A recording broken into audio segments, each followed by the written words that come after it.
আমরা প্রত্যেকে অভিযোগ করতে ভালোবাসি।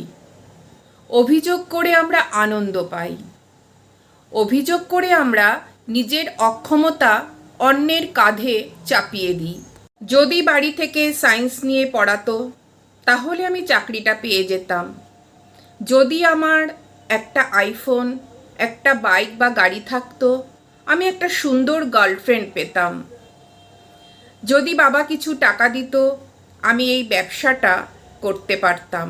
এই ধরনের ভুরি ভুরি অভিযোগ আমাদের প্রত্যেকের মধ্যে, কিন্তু আমরা একবারও ভাবি না অভিযোগ করে আমরা নেগেটিভ এনার্জিকে কাছে টানি। আজ থেকে অভিযোগের বদলে কৃতজ্ঞতা প্রকাশ করো। অভিযোগকে দূরে হটাও। কৃতজ্ঞতা প্রকাশ করলে নিজের মধ্যে পজিটিভ এনার্জি বাড়তে থাকে। জীবনে ছোট ছোট যা কিছু পেয়েছো বা পাচ্ছ, তার জন্য কৃতজ্ঞতা প্রকাশ করো। কি নেই কি পাওনি তা নিয়ে অভিযোগ বাড়িও না। একবারও ভেবে দেখেছো, তুমি অভিযোগ করছো মানে তুমি অক্ষম। তোমার এই অক্ষমতার কারণ তুমি নিজেই। তুমি এই কারণ অন্যের ঘাড়ে চাপিয়ে দিতে পারো না।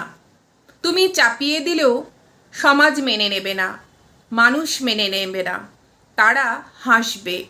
কৃতজ্ঞতা প্রকাশের দিকে এগিয়ে যাও, দেখবে তোমার যে অভিযোগগুলো রয়েছে তার থাকবে না, তুমি সব পাবে। আমরা প্রত্যেকে অভিযোগ করতে ভালোবাসি। অভিযোগ করে আমরা আনন্দ পাই। অভিযোগ করে আমরা নিজের অক্ষমতা অন্যের কাঁধে চাপিয়ে দিই। যদি বাড়ি থেকে সায়েন্স নিয়ে পড়াতো তাহলে আমি চাকরিটা পেয়ে যেতাম। যদি আমার একটা আইফোন, একটা বাইক বা গাড়ি থাকতো, আমি একটা সুন্দর গার্লফ্রেন্ড পেতাম। যদি বাবা কিছু টাকা দিত, আমি এই ব্যবসাটা করতে পারতাম।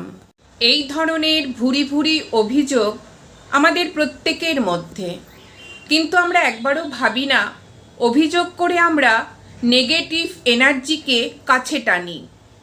আজ থেকে অভিযোগের বদলে কৃতজ্ঞতা প্রকাশ করো। অভিযোগকে দূরে হটাও।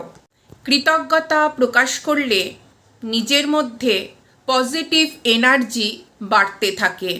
জীবনে ছোট ছোট যা কিছু পেয়েছো বা পাচ্ছ, তার জন্য কৃতজ্ঞতা প্রকাশ করো। কি নেই কি পাওনি তা নিয়ে অভিযোগ বাড়িও না। একবারও ভেবে